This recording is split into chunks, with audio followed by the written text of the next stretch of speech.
So one question we have to really think about, and I think as we practice longer and longer, the answer changes. How responsible are we for our own suffering?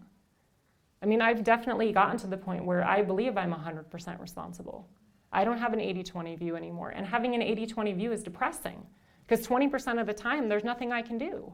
20% of the time, my practice doesn't help because it's their fault. And no matter what I do, it's their fault.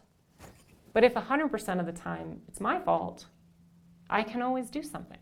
You know, I can always practice. I can always transform my mind. I can always, you know, apply all the different teachings I have. So, but that is not an easy thing to accept, especially when you feel self-righteous, especially when you feel wronged, or you feel like, I don't deserve that.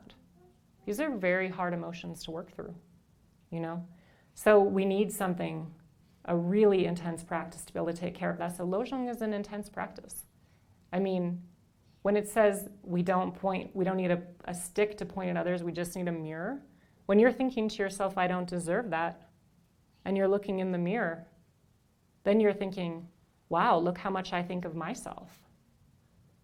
Look how attached I am to how people treat me. Look how attached I am to how people talk to me. Look at how much I cherish how people on the outside see me. And it's hard to think those things. It really is. It's a lot easier to think it's that person's fault and I don't deserve it. But the Lojong masters, and especially if you think about, I love the example of Patrul Rinpoche. He never thought that way. And Patrul Rinpoche, he wandered around like a beggar, and nobody knew that he was a realized Dzogchen master. And sometimes he would go to people's houses, and they would treat him like a beggar, and then they would say, like, oh, I heard Patrul Rinpoche's in the area, and I wish that he was here, and that I could, like, look after him and pour him tea and serve him. And he would be sitting right there. But he was so humble, and he didn't care, So the example that we have from these masters is looking in the mirror is okay. And breaking down that sense of, I don't deserve that, is a good thing to do. And those masters were happier than we are. And I mean, that's the main point, is they found a way to be happy in this world that we can't find.